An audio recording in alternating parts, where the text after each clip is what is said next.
Good morning students. बेटा आज हम अगले पाठ जो देखकर भी नहीं देखते इस पाठ पर बात करेंगे। यह पाठ अमेरिका की प्रसिद्ध लेखिका हेलन केलर के द्वारा लिखा गया है। हेलन केलर का जन्म 1880 में अमेरिका में हुआ था। बेटा यह एक ऐसी लेखिका थी जो ना तो सुन सकती थी और ना देख सकती थी।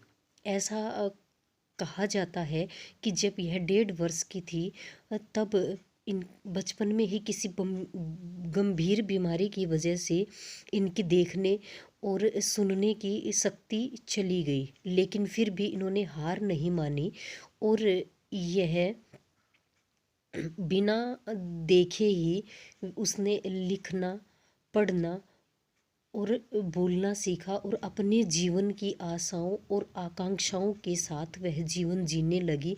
और इन्होंने न केवल अपने जीवन को सुधारा बल्कि ये दुनिया के लिए भी एक यादगार बनी। इन्होंने कॉलेज के दिनों में ही इन्होंने अपनी आत्मकथा स्टोरी ऑफ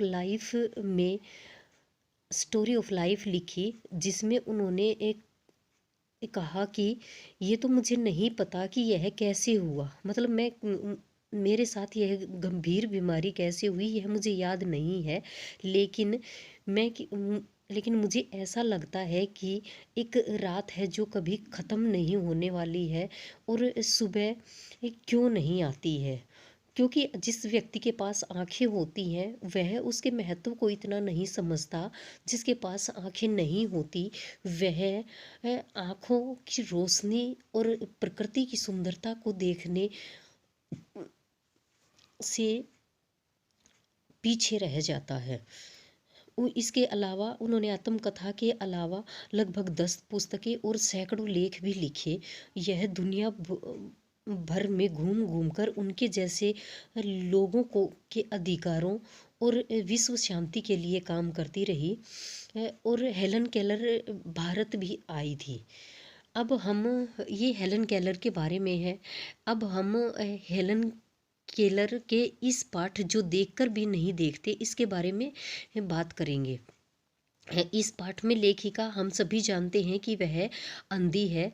लेखिका जब भी जिससे भी एक बार लेखिका अपनी एक मित्र से यह पूछती है, जो जंगल की सैर करके लौटकर आई थी, उससे पूछती है कि तुमने वहाँ क्या क्या देखा। तो उसके मित्र ने उसे जवाब दिया कि कुछ खास नहीं। और हेलन केलर इस तरह के जवाब सुनने की आदी हो चुकी थी क्योंकि हर कोई उसे यही बात कहता था। लेकिन वह लेखिका यह सोचती है कि प्रकृति में सैकड़ों चीज़ें हैं जिन्हें वह देख सकते हैं, जिन्हें वह छूकर पहचान सकते हैं। जैसे पेड़ों की चिकनी खुरदरी छाल को और पेड़ों की पंखुड़ियों को छूकर वे आनंद प्राप्त कर सकते हैं। पेड़ों की शाखाओं को छू सकते हैं। पक्षियों के गीतों की आवाज़ को वो सुन सकते हैं। झरने के बहते हुए पानी को वह छूकर आनंदित हो सकते हैं। और हेलन केलर को जो घास का मैदान है वह किसी महंगे गलीचे से भी अच्छा लगता था।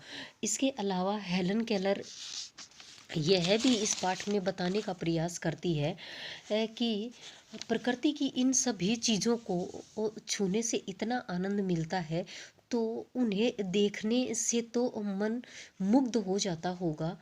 वे मनुष्य कितने भाग्यशाली होते हैं जिनके पास आंखें होती हैं।